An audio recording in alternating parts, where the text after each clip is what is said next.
So thank you very much for having us. I think it's a wonderful panel, and I would like to thank the FII family first for such a beautiful series of events starting from Riyadh. Now, with regards to the question, I think, simply put, all industries are impacted by AI, and most of them have positive impacts, of course, with varying degrees. Now, what I think needs to be done, or let me start with us as financial investors. We have exposures to industries diverse, such as logistics, healthcare, education, and we can see effects of AI across all sectors. Let's give you a simple example. In healthcare, I mean, the tedious and mundane jobs are now being replaced, and that's being covered by AI kind of application, which means more time for healthcare specialists, spending time with patients, which I think is a very positive thing. Now, AI also has the potential, in healthcare, has the potential to, through analyzing great sets of data, to help drug makers kind of develop more accurate and more advanced medications.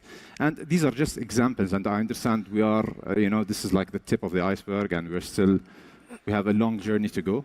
But I think the effect, we can see it across all sectors, to be honest.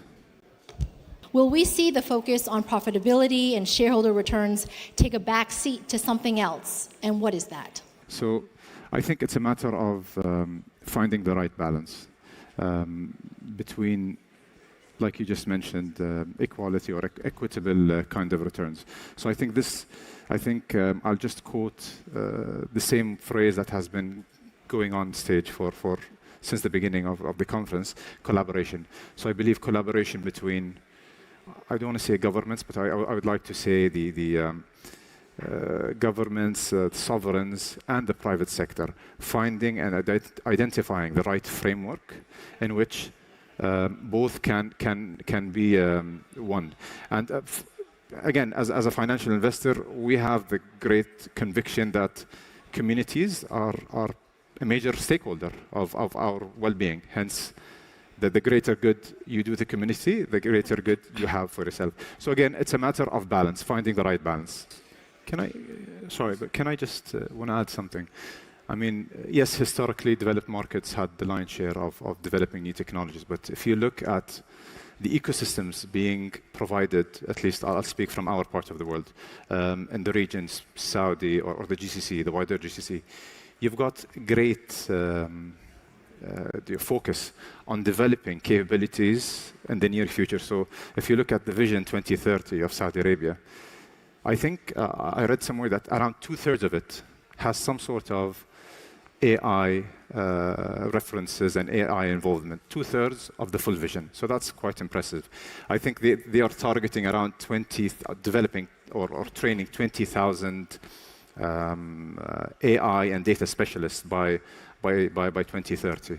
Similarly in Bahrain, Qatar, and the UAE. So I think that paradigm is shifting in the sense. So I think going forward, I don't think we would see the same kind of disparity in terms of the technologies being produced or developed in one part of the world. It's just, where do you find the right ecosystem? I was at a different conference recently, Hong Kong FinTech Week, and was talking to Kai-Fu Lee, and he shared with me that my job was at risk. So I'd like to, in summing up, we only have about a few minutes left here. I want to hear from everybody on the floor. Technology changing the workforce demographics. Do you think that technology can replace human-powered success? No. I think a simple answer is, it will replace the tedious, repetitive jobs.